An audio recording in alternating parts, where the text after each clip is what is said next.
I'll touch upon the topic called leadership, which is essential for all of us in some way. And that has defined you as a noble person, and all of you are sitting here. And for me, whenever I look at leadership, I look at a lot of traits, personal qualities, personal attributes that make a great leader. And every time my mind, it goes back to, since I'm in politics, it goes back to Abraham Lincoln. And we all know about Lincoln, great man, who ended slavery in US and who led with a lot of personal challenges to bring a lot of great change to America. But a lot of us don't know Lincoln is possibly the only great world leader, possibly the head of a state, who decided to have all his rivals inside his cabinet. And for every time we talk about Abraham Lincoln, we use a word called team of rivals. In the 1860 Republican primary, 4 people contested along with Abraham Lincoln to become the Republican nominee for the United States of India president, States of America president. So there was Edward Bates, who was one of his rival. There was Salmon P. Chase, who was one of his rival. There was William Seward, who was one of his rival, and Abraham Lincoln. Or 4 people contested the election. And 3 got eliminated, and Lincoln became the Republican nominee. He beat the Democratic nominee, he became the president.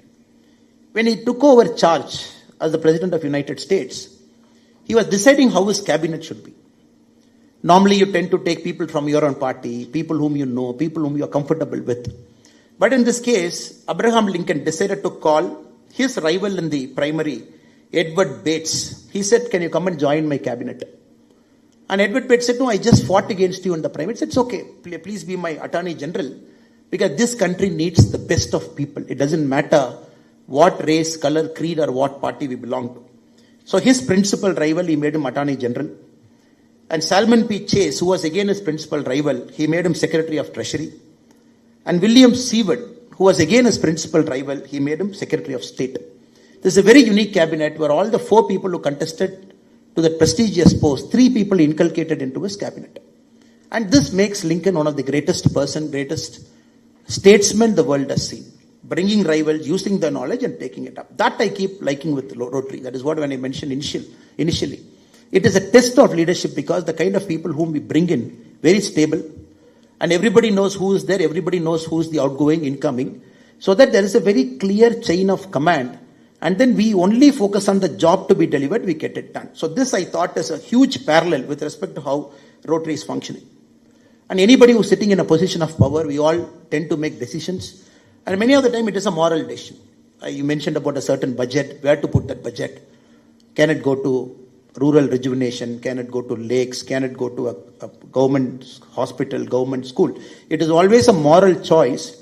The person who's sitting in that chair is always forced to take that choice. The second greatest quality I liked with Lincoln is, in 1863, when they tried to pass the 13th Amendment in the United States of America to abolish slavery, and Lincoln did not have votes. He did not have votes to pass the bill. So he bribed people. He bought over congressmen. He called certain congressmen. He said, "If you vote for this bill, I will give you this to your constituency." And some people were supposedly, they asked for money, they took it. And Steven Spielberg in his movie Lincoln, he very beautifully captures how Lincoln had to take this moral choice every single day because he had a very clear mission. 13th Amendment has to come, slavery has to get abolished. When the bill got passed, slavery got abolished in the US, one of the greatest senators himself, a person called Thaddeus Stevens, he stood up in the Congress, he said, "The greatest measure of the 19th century, passed by the purest man in America, purely aided and abetted by corruption." So this is the Thaddeus Stevens reference he gave to Abraham Lincoln when the 13th Amendment got passed. So as leaders, we all face this big moral choices when we sit in a chair, try to make things happen. But we are not going to Lincoln's extent in doing our work. But that is a second moral compass that I thought any Rotary leader who comes here, sits here, you face it. And more than anybody else, the person who sits in the chair and the team who comes there, they come with a certain distinction. In this case, the immediate president, the current president, and every single person has achieved something in life. They've gone through a certain process. They have done great things in their own life. Then they come to this chair because they bring a lot of wealth of experience to this. So I'm very sure, sir, you will have a lot of moral choices that you will be facing. And I hope that you end up on the right side of your heart all the time. There is nothing called 100% of the time I make the right choice, but overall I kind of pray to God that during your tenure and you and your team will try to end up in the right side of things by putting the money where it belongs. And third, right now there is a huge leadership crisis in the world. People keep using this word called VUCA. Normally for leadership they use this word called VUC. If you go to management seminar, they say it is volatile, it is uncertain, it is complex, it is ambiguous. They say all four are combined, that is leadership. Right now we can very clearly say the world is on the cusp of VUCA. The world is volatile, it is ambiguous, it is uncertain, and it is complex. Now we are not very sure how the world leaders are behaving. For example, the president of US, Mr. Trump. You mentioned about the industries in Coimbatore. We are waiting for the tariff, not sure. It is taking time. And we are also in this last 10 years very clearly seeing the collapse of multilateral institutions. WTO has very clearly collapsed. The recent Gaza, Israel, we have seen the UN General Assembly collapsing. We have seen the Israel, Iran and Americans, again the United Nations collapsing. So we are seeing the great institutions that are supposed to hold the balance of power. In our own eyes, we are seeing that collapsing right in front of our eyes. And the great leaders who are supposed to behave like statesmen, countries having power, wealth, knowledge, which were supposed to behave like statesmen are behaving like parochial powers, are just behaving with powers that is willing to take anybody's land. We have seen the recent negotiation that brought the war in Congo, Rwanda, the Gulf of America, the Gulf of Panama, the Greenland, all the issues. So global level, we are at a very uncertain time. The rise of China is also a kind of uncertain time. The balance of power that is shifting at a global level. So right now in our eyes, we are seeing that. If we come back to the country also, now when we say, where have all the leaders gone? Very simply, we can clearly ask public service why the leaders are not of a certain quality. It's a very rightful question for a taxpayer to ask. We are in that stage and time. When we come to a district at a local council, a provincial level, again we are asking where have all the good leaders gone, leaders with moral compass. So Rotary as an institution, as an organization, as a foundation, it has always given stable leadership to the world, from the big powerful countries to some of the poorest African countries. Rotary has always acted as a shining beacon despite all the volatility that has surrounded. It has taken some of the biggest issues that is facing humankind. Rotary has done its best to solve it. So in this time, even if you are talking about Rotary Coimbatore central president who is taking over, at the global level also, we are at a serious crisis for leadership. And we are also looking at institution like International Monetary Fund that is on the verge of collapse. We are looking at 1944 agreement which brought dollar as a preeminent global reserve system. That is on the verge of collapse with the bitcoins, cryptocurrency, everything that is there. We are also looking at a world that is divided between haves and have-nots, where countries having technology have become the haves, countries not having the technology have become the have-nots. We are seeing a new kind of dynamics in the global world, where countries cornering certain resources are supposed to be the best in the world in terms of shaping up the next 50 years of developmental journey. As we look now, countries like China and US have taken the lead very clearly in artificial intelligence, in the rare earth minerals. They have completely taken hold of what is happening. If you look at China per se, the known rare earth minerals find, China has got 69%, US is at 12.3%. Again, if you look at the processing capacity of the rare earth minerals, China is at 92%, US is at 4%. If you look at the artificial intelligence capacity, the global China has got 47% of the global scholars, 50% of the patents that is filed in AI in the last 4 years. So very clearly we are seeing a global power shift between two countries. So in this time and age, our students need role models. Our students need good leaders whom they can see in schools.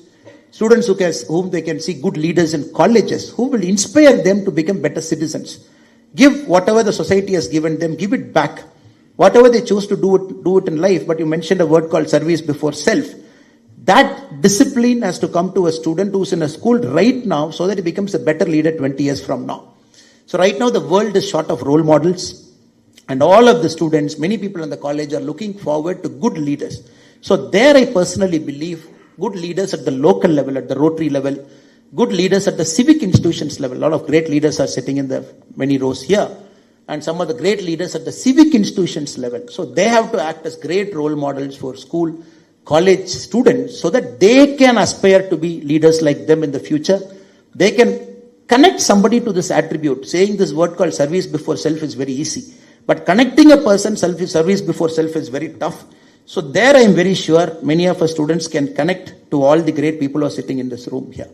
So that is why my humble submission to all the Rotary people here is, you should visit more schools, give a lot of lectures to students, expose them to activities of Rotary, expose them to leaders inside Rotary, including the kind of quality of membership that is inside Rotary, so that they get an opportunity to talk to the titans of the industry, some of the civic institution leaders, some of the people who run the greatest of NGOs, so that they get to see. Normally leaders, we equate, okay, politics is leader. Leaders, we equate it to some businessman as leader. But the world is shifting, the world is changing, the world is short of quality leaders. The current generation, if they are not exposed to quality leaders 20 years, 25 years from now, possibly we will look at America where it is now, multiplied by 2 times.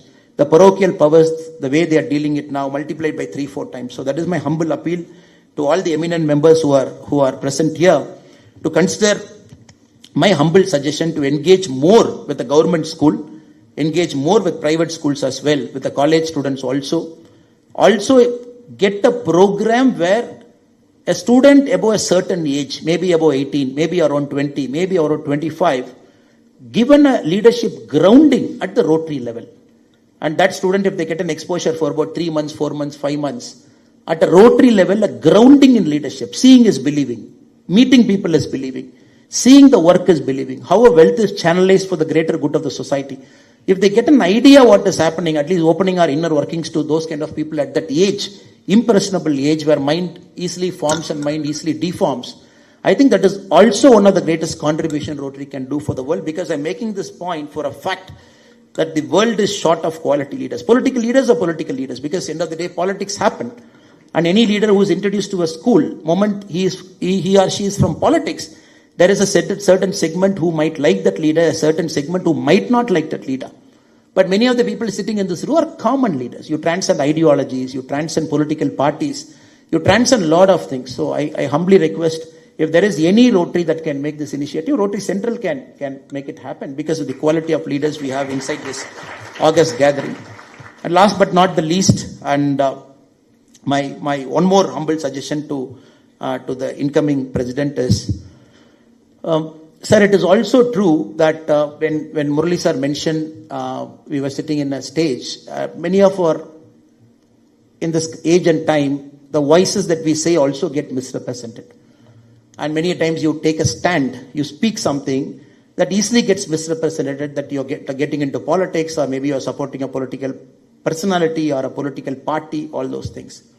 But I only urge, the country right now needs a good moral compass that can lead a country towards the right direction. And good people like you should speak up at the right forums, the right time, and use your moral compass to guide the society to move a little bit forward. And if good people chose not to speak at important moments in history, then who will speak at those moments in history? So I request all the eminent people who are in this place, there is always a time where you should speak up in a personal forum. It might be politics, might not be politics. It could be something you like, something you don't like. But the moral compass that you bring to the table, it will again bring back the discussion. Evaluate leaders in the society level. Evaluate people at the society level. This is something which I wanted to say this personally, because I keep talking this everywhere, that good people, when they chose not to speak, then who will speak for the society? So let us speak at the right forum, right time, with a bit of common sense when we have to speak and when not to speak, because common sense is knowing both. Sometimes we have to keep our mouth shut because for the fear of getting misunderstood. And many a time we have to keep speaking also, but again the problem is, we think, okay, if I speak, people will misunderstand me, like Murali sir said. So I'm sure Rotary will also continue to do that. Take civic issues. If there is a Coimbatore infra problem, whichever political party, be it the ruling party, be it the opposition party, be it the central party, and you should have a forum to criticize, challenge us. I think that is very important. And political leaders also have that maturity to understand, because you are the people who can give feedback. I know Rotary doesn't get into that, but this is a forum where a lot of industrialists, a lot of associations are present. So be critical, there is nothing wrong. Be appreciative, there is nothing wrong. Be argumentative, there is nothing wrong. Only when people speak up, the feedback loop gets activated. Unfortunately, in our country, The social feedback loop is so poor because of the political attack that people do on us or the political pressures that we go through. Somehow the social feedback we as a democracy have lost. That is one problem when compared to an American democracy, the Indian democracy, we don't have a social feedback loop.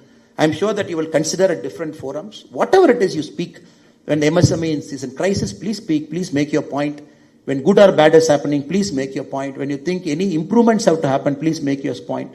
I think when you start doing it, the social feedback loop will start coming back into democracy. So the leaders who are in power will start listening to common people like us so that they know that they are accountable, not once in 5 years, but every single day during the time they are in power. So let us do this for opposition, ruling, central party, state party, so that it becomes more accountable and then the society progresses. We can't put too much burden on the Rotary. I can ask a simple question, even after 45 years, even after 55 years, even after 60 years, why Rotary is still supposed to get into schools, build toilets? Why Rotary is still supposed to get into schools, give clean water? For me, it is very easy to ask standing from this side. Since the government is inefficient, we are putting so much burden on Rotary when ideally these resources should be put for a better use somewhere in the community. But still some side, the service delivery is so poor, we are still putting on Rotary to deliver. That is also, I believe, is a sin. Because this Rotary is an organization, I completely believe you got to go multiple steps ahead to create a new society, an ordered society, so that people feel inspired that living in that society. So I'm sure in the future, when the political feedback loop, when the efficiency of service delivery improves, probably the society might not put too much burden on the Rotary to take care of the civic basic issues, which is purely the political ruling dispensations control. I look forward to a day when we sit in a new Rotary conference, maybe 15 years from now.